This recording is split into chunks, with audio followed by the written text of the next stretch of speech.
J'ai eu mon premier appareil photo, j'avais 15 ans, 16 ans. J'avais toujours un appareil photo avec moi. Après, moi, j'aimais plus, je pense que Billy, la technique photo. J'étais plus technicien.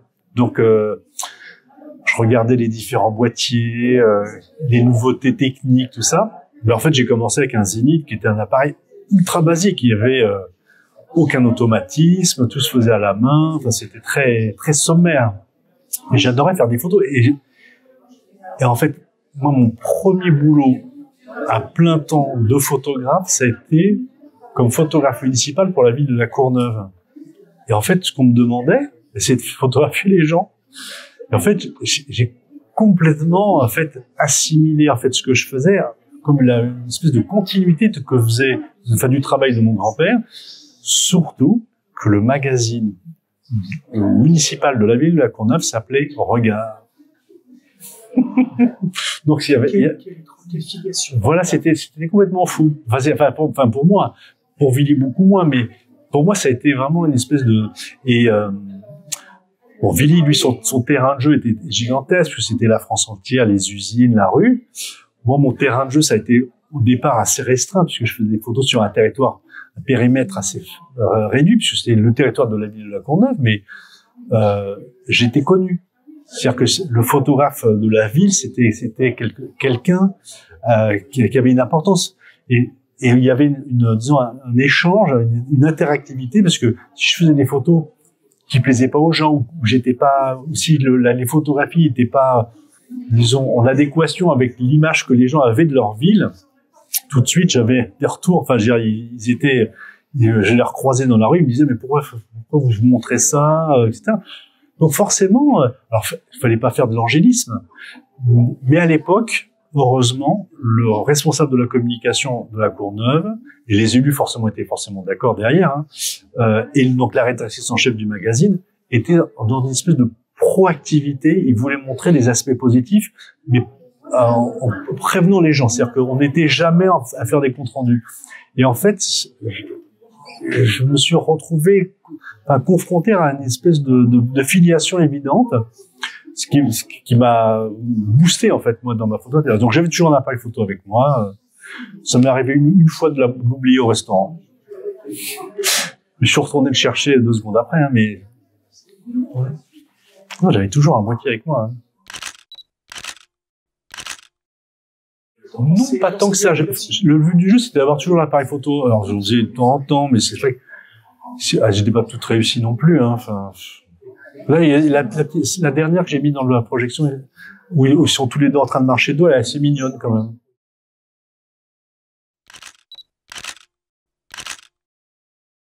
Au début où j'ai commencé à faire de la photographie, oui, c'est moi qui faisais la démarche, je lui montrais ce que je faisais pour qu'il m'aide, qu'il m'aiguille, qu'il me dise ce qu'il en pense.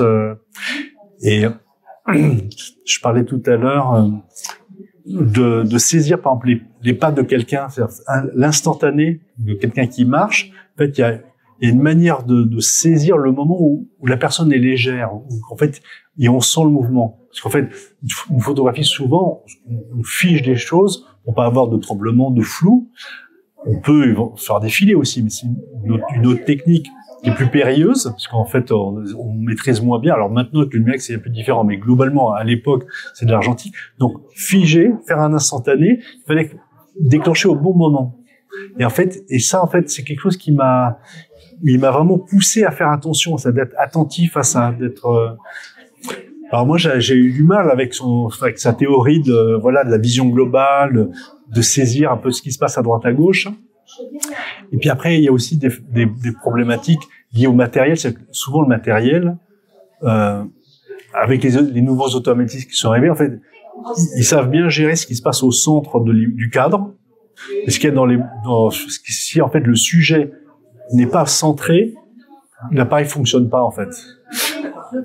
Et en fait, le problème, c'est que du coup, on a tendance à centrer beaucoup son sujet, ce qui fait des photos assez banales.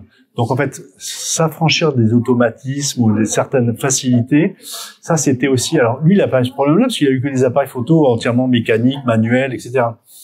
Mais moi qui suis arrivé après, les marques proposaient des appareils photo qui avaient des automatismes, mais qui entraînaient en fait un appauvrissement en fait du cadrage. Alors qu'il fallait lutter contre ça. Donc c'est lui qui me titillait un peu, me disant mais non, mais là tu t'es encore fait avoir par ton appareil. Et c'est vrai, je l'ai pas vu peindre, mais c'est elle qui m'a fait, qui aimait bien. Comme elle animait un atelier, enfin je veux dire où il y avait des enfants, tout ça, donc on faisait de la poterie, on faisait du moulage, enfin de la peinture, du dessin. Et après, moi, j'ai eu des cours particuliers quand j'allais les voir, notamment elle est sur la Sorgue, où elle m'a fait découvrir, elle fait aussi découvrir des techniques d'approche du sujet qui étaient intéressantes. Je sais pas si ça m'a servi pour la photographie, mais par exemple, elle m'a beaucoup montré des travaux de peintres qui en fait peignaient de mémoire, qui faisaient des reproductions, refaire la Joconde uniquement de mémoire. Et elle me montrait les tableaux que ces gens faisaient. C'était extraordinaire. Donc, ce qui est important, on peut pas mémoriser en fait chaque détail, c'est pas possible. Donc, ce qu'il faut, c'est pareil, avoir une espèce de vision, je veux dire des masses, c'est-à-dire qui font construire en fait l'œuvre avant d'attaquer en fait justement ces fins détails. Et quand on a, disons, digéré ces éléments, c'est la construction, on peut s'attaquer aux détails. Donc ça, c'était des formes d'exercices qu'elle me faisait faire, qui me plaisaient bien.